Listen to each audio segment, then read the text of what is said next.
noches, acá mi nombre es Gastón, ¿sí? Y en esta noche estoy conduciendo un programa de radio que es una radio comunitaria, 98.3, de la localidad de Rafael Castillo, y un programa nuevo que estamos inaugurando esta noche que se llama Síntoma, ¿sí? Buenas noches a todos los oyentes en esta noche. Nosotros vamos a salir con el programa los días lunes, miércoles y viernes de 20 a 22 horas aproximado y un poquito más extendido. Hoy, porque es nuestro primer programa, vamos a salir más tarde. Bueno, en el día de la fecha, le comento a todos los oyentes, vamos a tener un tema muy especial para tratar, ¿sí? Vamos a inaugurar un nuevo espacio donde ustedes van a poder contar sus experiencias, donde van a poder intervenir con preguntas. Ahora vamos a habilitar los canales por los cuales lo pueden hacer. Y este espacio se va a llamar, esta noche, El Otro en la Radio, Historias de Vida, ¿sí? En el día de esta noche nos están acompañando estudiantes de la carrera de Psicología del Instituto número 82 de Isidro Casanova, La Matanza. Antes de presentar a cada una de las integrantes, de nuestras panelistas del día de hoy, vamos a habilitar los canales de comunicación. El primer canal, Facebook, ¿sí? Radio Comunitaria 98.3. También nos pueden encontrar por teléfono al número 498-3237, por Instagram, @Radio Comunitaria, y por el número de WhatsApp 11 63 48 97 98. Bien, le comentabas a los oyentes, es un día muy especial ya que inauguramos este espacio. Este espacio vamos a tratar una temática que me parece sumamente interesante para poder abordarla con nuestras participantes, que ahora la voy a presentar, que es el tema de la neurosis, ¿sí? Sabemos que la neurosis, ¿conocemos autores que nombren y traten este tema en el día de hoy? Bueno, voy a pasar a nombrar nuestras participantes del día de hoy. Se encuentra Ruth, se encuentra Jael y se encuentra Romina. Como vuelvo a repetir, son estudiantes de la carrera de Psicología del Instituto 82, ¿sí? En primer lugar, vamos a pedirle la palabra a Ruth, la cual nos va a sumergir un poquito en la temática de lo que es la neurosis. Así que bueno, Ruth, te damos bienvenida en esta noche. ¿Estás por acá, Ruth? Buenas noches. Bueno, muchas gracias. ¿Cómo estás? Ante todo, bueno, muy bien. Ante todo, quería agradecer que me permitan estar en este espacio para compartir con ustedes el tema tan importante acerca de la neurosis. Y bueno, podemos mencionar que la neurosis es una palabra muy utilizada en estos tiempos, sobre todo para poder expresar nuestro enojo o nuestra reprobación hacia alguien. Y muy pocas veces se sabe acerca de qué se trata realmente lo que es la neurosis, ¿no? Según Karen Horney, que fue una psicoanalítica y psicóloga alemana, ella estuvo naturalizada estadounidense, hasta, mira, fue tan importante que incluso ella puso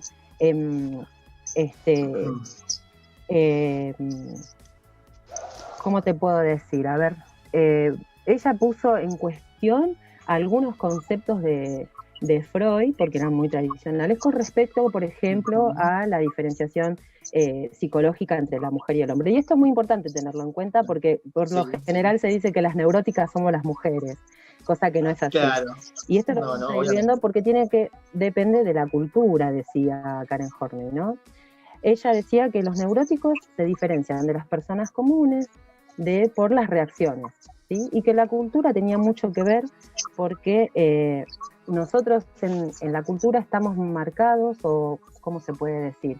Hay una demanda de normas, de conceptos que uno tiene que aceptar, y se dice que el neurótico es la persona que se sale de esos conceptos, ¿sí? Por ejemplo, para ponerlo en ejemplo, si una persona trabaja semanalmente y ganara, no sé, 2.000 pesos, y es muy poco dinero, y podría tal vez ganar más, pero no lo quiere hacer, entonces cualquier persona diría, pero este está loco, este es un neurótico. Y sin embargo, tal vez que en su cultura no sea así, tal vez le guste otras cosas. Claro, sí, se entiende. Cosas, ¿no? Y después también Karen Horney hablaba acerca de que no solo se daba en la cultura, en el lugar, sino también en el tiempo. Esto lo podemos hacer más práctico en un ejemplo también. Por ejemplo, si una mujer hoy en día dice, no soy digna de un hombre bueno porque yo tuve sexo, no sé, pongámosles así, un sexo antes de casarme, entonces sería neurótica.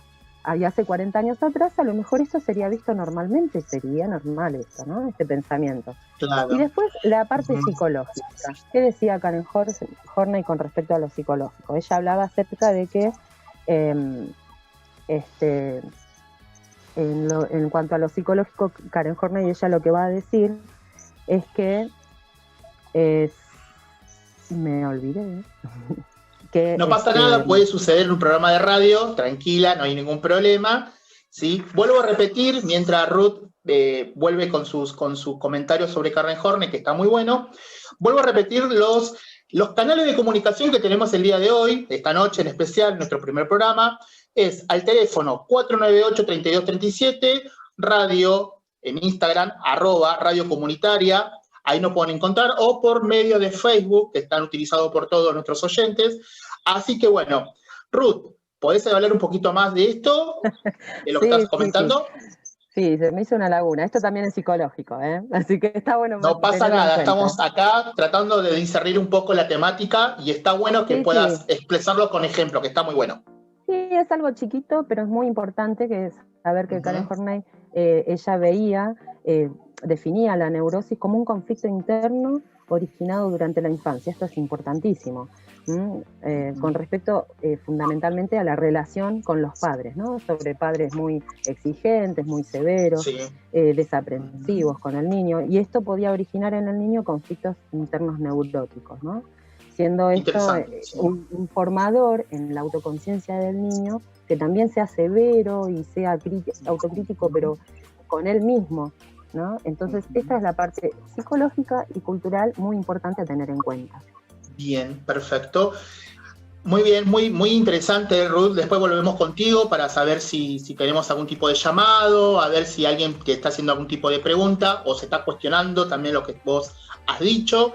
Y tenemos otra también invitada, Romina, también estudiante de psicología del Instituto 82 de Psicología, la cual nos va a estar también nombrando un poquito y metiéndose también en el tema de la neurosis, que es el tema de la noche, es el tema de la semana.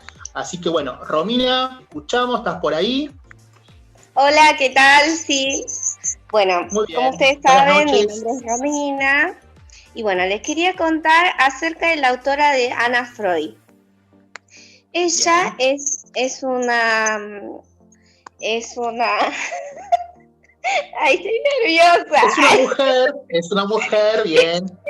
Puede ser, puede ser que haya sido hija de Freud, porque me suena la palabra Freud. Sí, ella es la hija de Sigmund Freud, nació en Viena, ¿sí? Se dedicó a evaluar a los niños, ¿sí? A psicoanalizar a los niños, y como particularidad de ella les quería contar que ha implementado la teoría del mecanismo de defensa del shock. Y por eso yo acá tengo algunas preguntas de algunos oyentes. Bien, ¿sí? Que me genial. Sí, por favor, nómbralas si querés.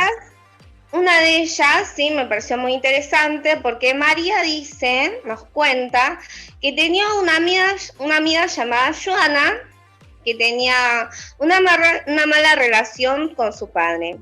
Y dice que su amiga, cuando tenía 5 años, había desarrollado un mecanismo de defensa, el cual Anna Freud llama negación en la fantasía, ¿sí?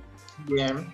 Entonces, esto se basa, la pregunta es, ¿por qué Joana posee un amigo imaginario al que llamó Chimuelo, ¿sí? Que era un dragón? Entonces, vamos a responder a su pregunta, la cual dice que el dragón era un sustituto del padre, porque Joana, al tener una mala relación con su padre, al que le tenía miedo, ¿sí? Que María nos cuenta que Joana le tenía miedo a su papá porque la golpeaba. Entonces, el mecanismo de defensa que hace Joana es inventar un amigo imaginario, que era en este caso el dragón. Sí. Y Bien. este dragón iba a ser un sustituto de su padre, porque resulta que este dragón sí la quería, este dragón sí lo amaba. Este amigo imaginario era un animal domesticado por Joana, ¿sí? Sí. Y ella podía manejar a su antojo, que la acompañaba todo el tiempo, que la sobreprotegía, y era específicamente lo opuesto a su padre, ¿sí? Y porque esta situación de realidad era tan penosa y angustiante para Joana, que utilizó este mecanismo de defensa, ¿sí? Para poder sobrellevar toda esta angustia que ella tenía en ese momento a los 5 años. Bien. Sí, perfecto. Qué interesante lo que estás contando. Uh-huh. Espero hayamos podido responder, ¿sí?, a las dudas de María. Bueno, tal vez María vuelve a llamar y nos dice que si está la respuesta a su pregunta, está bien. Así que bueno, muchas gracias, Romina. Después vuelvo con vos para seguir indagando un poquito más sobre Ana Freud y esto que es tan interesante, que es el psicoanálisis, ¿no? Que nos atraviesa todo en cierto punto. Y otra invitada que tenemos en esta noche también, que es la estudiante Jael, la cual también nos va a dar un poquito de conocimiento o tratar el tema de la neurosis. Así que buenas noches, Jael, te estamos escuchando, ¿cómo estás? Hola, buenas noches a todos. Bueno, primero gracias por invitarme. La verdad que es un placer contar con este espacio para, como decían mis compañeras, hablar acerca de un tema tan interesante, ¿no? Yo quiero presentar a una autora contemporánea que me parece clave para esta noche, que realmente su teoría es muy interesante. Es Melanie Klein, ¿sí?, que es una de las discípulas más destacadas de Sigmund Freud.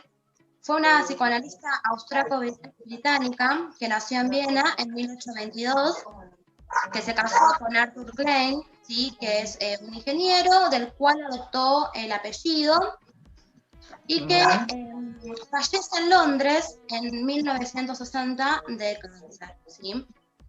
Bueno, más que nada esto como para entrar en tema y conocer un poco quién fue Melanie Klein.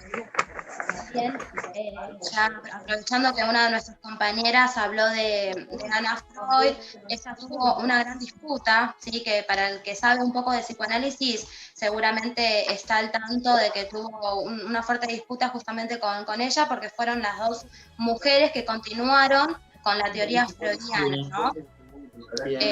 Pero con diferentes teorías trataron también ambas a niños. Bueno, Melanie Klein fue una creadora de una teoría del funcionamiento físico, con importantes contribuciones sobre el desarrollo infantil desde la teoría psicoanalítica, y fundó la Escuela Inglesa de Psicoanálisis. La teoría psicoanalítica de Melanie Klein se basa principalmente en la teoría de relaciones objetales.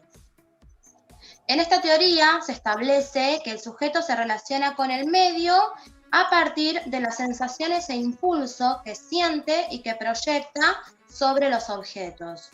Las relaciones con dichos objetos generan huellas permanentes, ¿sí?, que van a marcar la futura relación con otros, y que internalizándose las experiencias vividas y originándose en base a ellas la estructura psicológica del sujeto, ¿sí? Más adelante voy a explicar cómo se relaciona todo esto con lo que es la neurosis, que es el tema de la noche. Bueno, hay dos conceptos básicos que pertenecen a la teoría de Melanie Klein, que son introyección y proyección, ¿sí? Justamente Melanie, como decía anteriormente, ella crea una técnica para analizar el juego con niños, haciendo posible aplicar métodos psicoanalíticos, ¿sí?, a los que solo tenían de 2 a 6 años de edad. Recordemos que Freud supuso ya en su momento, mediante la práctica con adultos, es decir, con la experiencia psicoanalítica con adultos, supuso y descubrió importantes sucesos que se dieron en la vida infantil de esos sujetos y producto de eso, ¿no? Quizás estaban padeciendo, no sé, alguna histeria, alguna neurosis, ¿sí? Pero recordemos también, como decía, que Freud se dedicó más que nada a la teoría psicoanalítica, pero con adultos, ¿sí? Es decir, él empieza con mujeres, que principalmente se trataba de mujeres histéricas o neuróticas, luego avanza con varones también, pero nunca con niños. Podemos mencionar quizás algún caso excepcional, como por ejemplo el pequeño Hans, ¿no? Como para mencionar algo, que sí se trataba de un niño, pero teóricamente no fue su paciente, ¿no? Pero de todas maneras es un caso muy enriquecedor y de Freud acerca de la fobia, ¿no? Muy recomendable. Bien, bueno, las teorías entonces de Klein pueden arrojar luz sobre los orígenes del super yo, que en la teoría freudiana ortodoxa se creía originado después del complejo de Edipo, ¿sí? Recordemos que más o menos se da aproximadamente entre los 3 y 4 años en Freud, ¿sí? Para Klein debe ser rastreado aún más atrás, en los primeros meses de vida. Es decir, durante esta primera etapa debe suponerse que el niño no hace distinción entre su propio yo y el mundo circundante. Entonces se deduce que, a diferencia del adulto, ¿sí? Que considera las respuestas emocionales evocadas por objetos externos como sentimientos personales dentro de su propia mente, el niño las atribuye a los mismos objetos. Es decir, él hace una distinción. Lo que le da placer y le resulta agradable, lo va a distinguir como objetos buenos. Y aquello que le genera displacer y le resulta desagradable, los va a considerar como objetos malos, ¿sí? Bien. Ambos espera que se conduzcan con él, obviamente, en función de las cualidades que él les ha atribuido. Recordemos que lo que está haciendo el niño es proyectar justamente en estos objetos, ¿no? ¿Se entiende hasta acá? Sí, perfecto. Muy interesante todo lo que estás comentando. Bien, perfecto. Bueno, entonces, como para terminar, y me acaba de llegar una pregunta, así la podemos responder, digo que el niño puede entonces a la vez amar y odiar a los mismos objetos en una rápida sucesión, ¿sí? Es decir, que su amor y su odio por igual tienden a trabajar en el principio de lo que Melanie Klein llama todo o nada, ¿sí? Este tipo de respuesta emocional, todo o nada, en el niño pequeño, significa que sus emociones justamente sean proyectadas en el mundo exterior y significa que en efecto vive en un mundo poblado por dioses y demonios, ¿sí? Que a veces va a aparecer un cielo y que a veces va a aparecer un infierno. Bueno, la pregunta que me llega es, mi hijo está cambiando los dientes y está muy irritable. Tiene fuertes ataques de ira y luego siento que se pone triste y angustiado. ¿A qué se puede deber? ¿Puede ser una neurosis? Pregunta una mamá que no nos deja su nombre, es anónimo. Vamos a tratar de responder a través de la teoría de Melanie Klein. Lo que ella describe, esto se relaciona con la posición persecutoria, ¿sí? Que surge cuando los malos objetos proyectados, es decir, los representativos de la propia agresión del niño, vuelven a importunarlo, ¿sí? Entonces, tanto los berrinches como los estados negativos del periodo de dentición, en el que el niño puede dejar de comer y hacer... puede negarse a comer y grita, por ejemplo, por ira, claro. que se debe a esta sensación de persecución del adulto paranoico, ¿sí?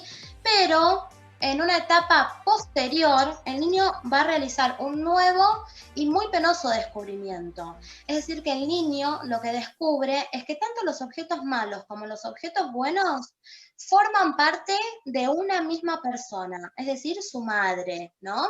Que es la primera persona con la que el niño establece un contacto, pero todavía no la puede distinguir como tal, como una persona, sino que para él es un objeto parcial más, ¿sí?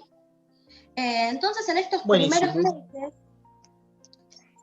en estos primeros meses son aspectos diferentes, como decía, de una misma persona, es decir, su madre, tanto los objetos malos como los objetos buenos. Y el primer objeto con el cual entabla un contacto el niño es con el pecho materno. Entonces, lo que dice la autora es que va a haber un pecho bueno, es decir, aquel que por momentos puede satisfacer su hambre, le puede generar placer, y por momentos va a ser un pecho malo, aquel que no le va a otorgar leche en el momento que él lo requiera, ¿sí?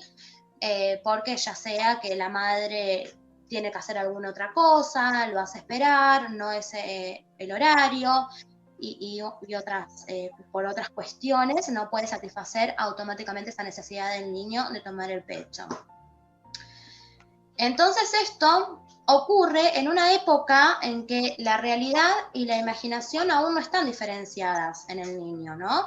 Y que él cree que los deseos agresivos son mágicamente destructores. El niño llega a creer que está en peligro de destruir o que ya ha destruido a la persona que más ama y necesita. Esta etapa conduce a sentimientos de depresión y por consiguiente se lo describe como la posición depresiva, que es por eso se relaciona con lo que estaba preguntando la oyente, en cuanto a que el niño cuando termina de hacer los berrinches de ira y demás, siente como una sensación de angustia o de tristeza, ¿sí? Entonces, de esta manera, ya para terminar, la configuración de una persona estaría basada en cómo se ha relacionado y cómo ha internalizado la interacción con dichos objetos, ¿sí? Entonces, se desarrolla el individuo en base a ello. Es decir, que los aprendizajes pasados tienen mucha importancia para la teoría de Melanie Klein, a diferencia de la corriente biologicista que primaba en esa época, que defendía lo esencial de los genes, justamente, ¿no? Bueno, después, si tenemos un poquito más de tiempo, agrego algo más. Genial, estuviste muy bien, muy interesante, la verdad que yo no tenía todos estos datos que nos estás brindando ahora, es muy interesante, y vamos a seguir con el programa. Y hemos recibido, por suerte, una pregunta para Ruth, la cual se la voy a hacer escuchar ahora para que ella la pueda responder. Muchas gracias, Jael, por qué cosita, volvemos en un ratito, ¿sí? Bien. Bueno, vamos a escuchar la pregunta para Ruth. Un momento, por favor. Buenas, habla Flor de Ciudad Evita. No puedo creer que me esté comunicando con ustedes. Los escucho siempre y la verdad que es muy interesante. Y ni hablar lo de hoy, ¿no? Que esto de Karen Horney y su trabajo impresionante. Yo tengo una consulta al respecto, a ver si voy entendiendo bien. Si bien se sabe que en algunos casos los síntomas de las neurosis pueden ser fobias, depresión, trastornos somáticos, pero de hecho tengo conocimiento que hay otros que las padecen estas neurosis, pero que no presentan síntomas. Mi consulta sería, ¿qué factor es esencial para poder identificar una neurosis? Bueno, espero que anden bien, los escucho siempre. Buenas, habla Flor de Ciudad Evita, no puedo creer. Bueno, acá está la pregunta de Flor de Ciudad Evita, la cual le está haciendo a Ruth esta pregunta porque ella trabajó Karen Horney. Ruth, ¿podés contestar a la pregunta? ¿Tenés ahí un poquito de info para Florencia de Ciudad Evita?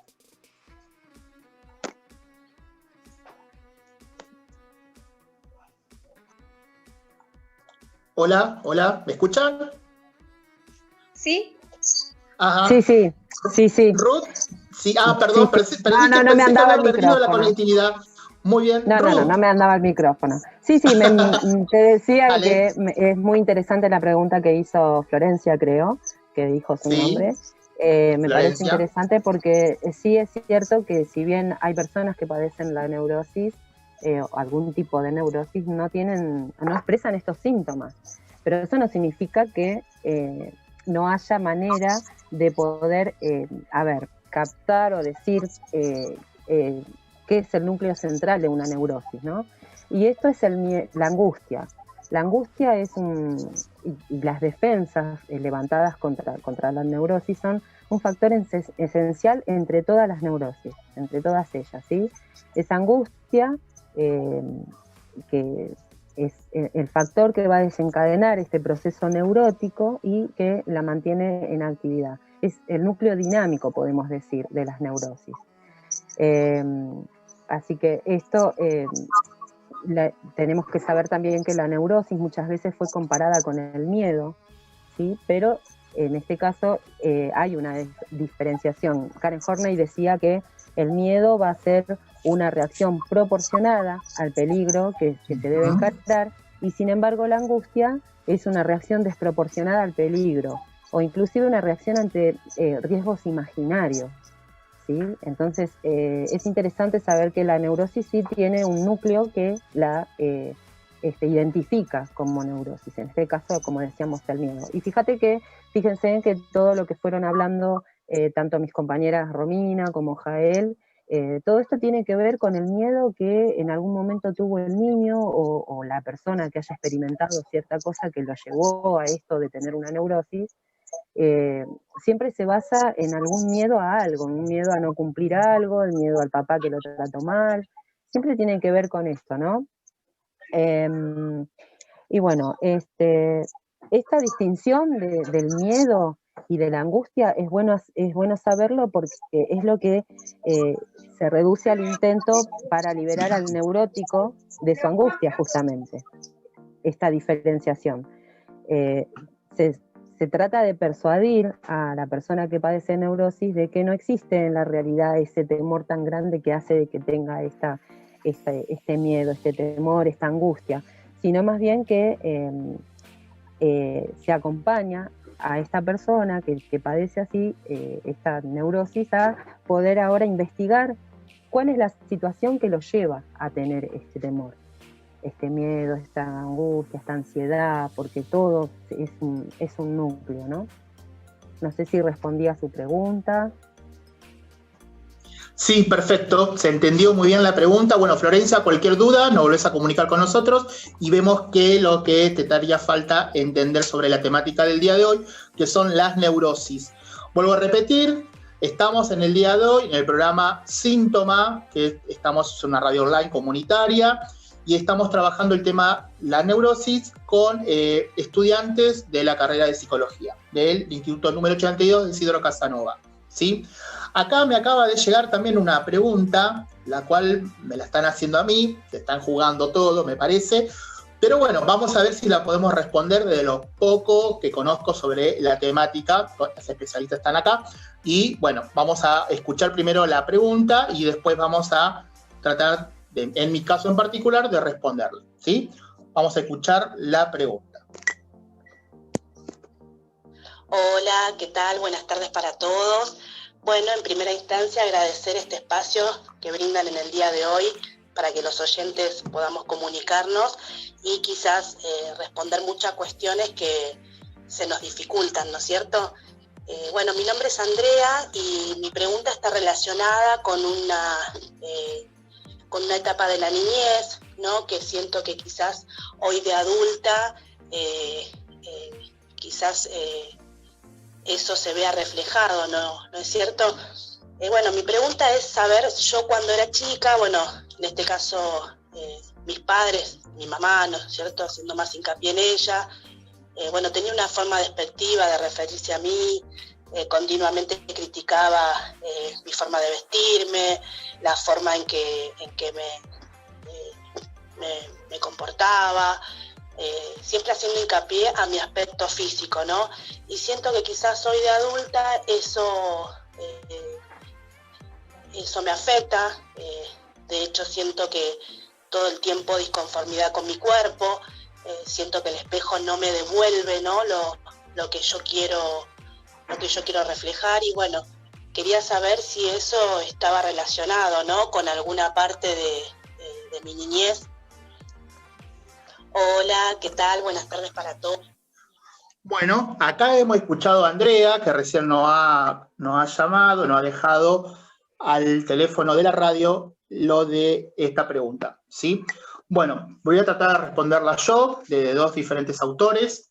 Primero de Winnicott, que es una psiquiatra inglesa, y de Dolto, que es una psicoanalista muy importante, Françoise Dolto, que es una psicoanalista francesa. Son contemporáneas, más o menos se han trabajado sobre estas cuestiones de las relaciones entre las madres y los hijos, más o menos en la misma época, y lo que van a compartir las dos psicoanalistas, estas dos autoras importantísimas, va a ser sobre que las dos fueron pediatras.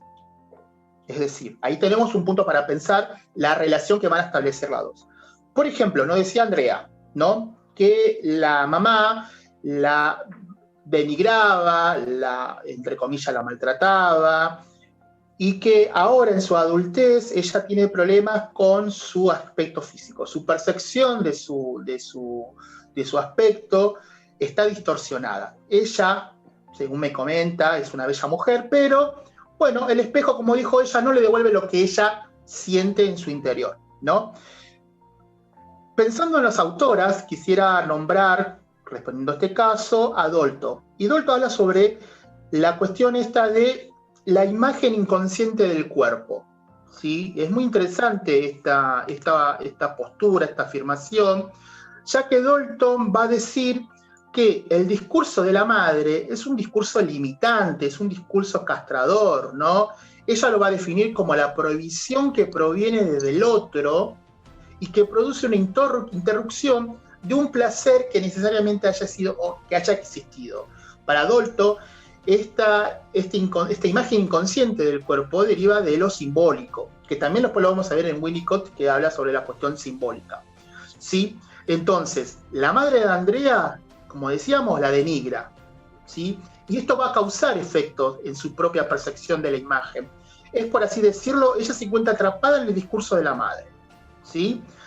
La madre, más allá de ser castradora, a través de su propio discurso, coarta la de esta mujer, ¿sí?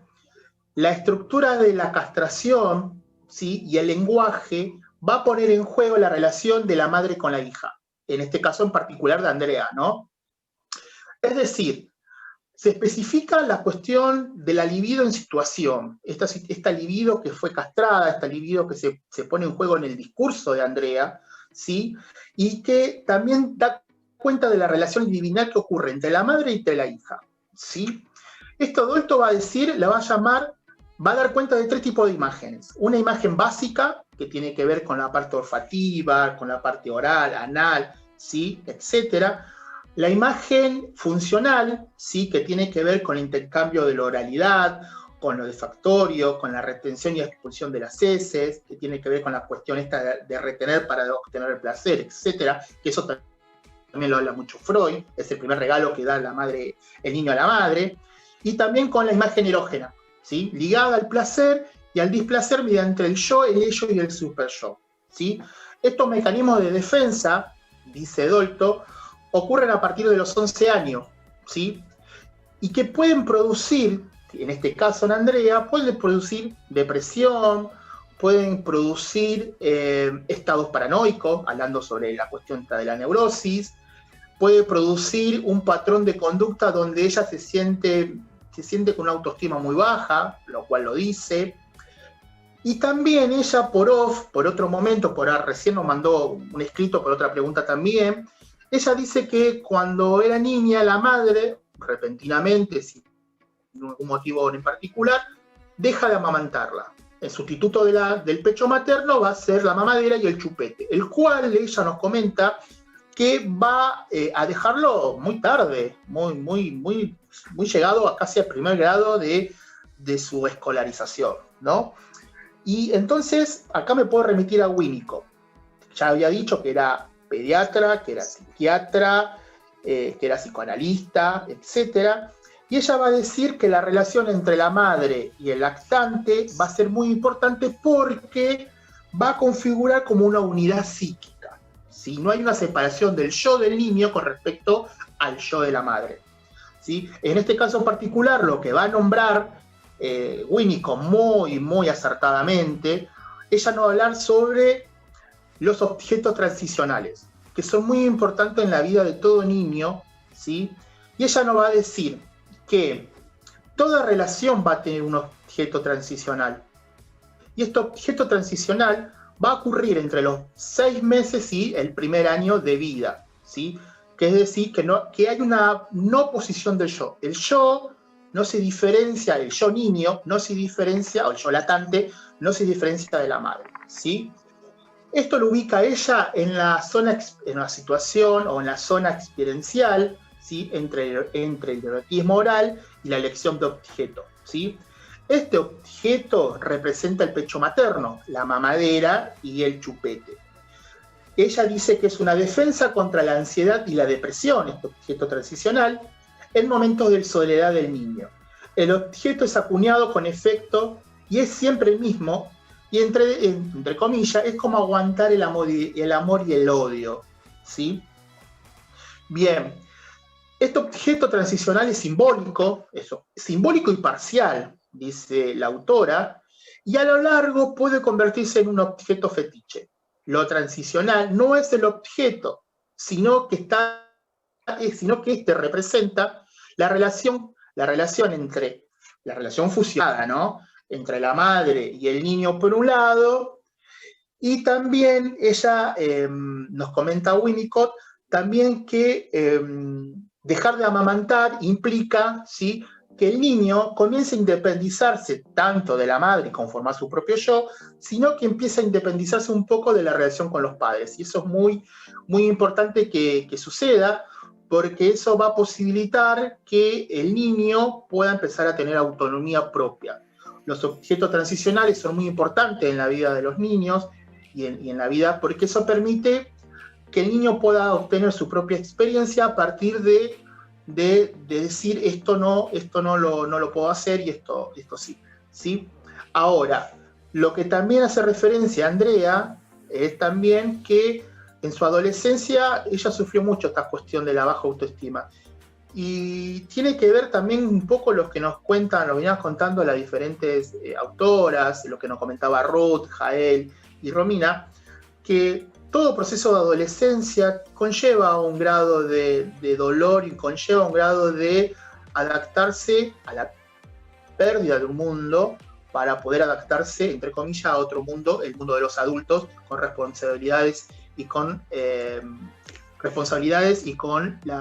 las obligaciones, ¿sí? Bueno, creo que el tema del día de hoy fue tratado dentro de lo que pudimos hacerlo. Ya se nos está acabando el tiempo, viene otro programa a continuación, así que bueno, nos despedimos. Muchas gracias Ruth, Jael y Romina por esta charla que fue muy interesante, y bueno, nos encontraremos en otro momento para seguir hablando de otros temas. Así que muchísimas gracias por haber estado, buenas noches a nuestros oyentes, y bueno, lo esperamos en las próximas salidas radiales de esta radio comunitaria. Así que muchísimas gracias, buenas noches a todos.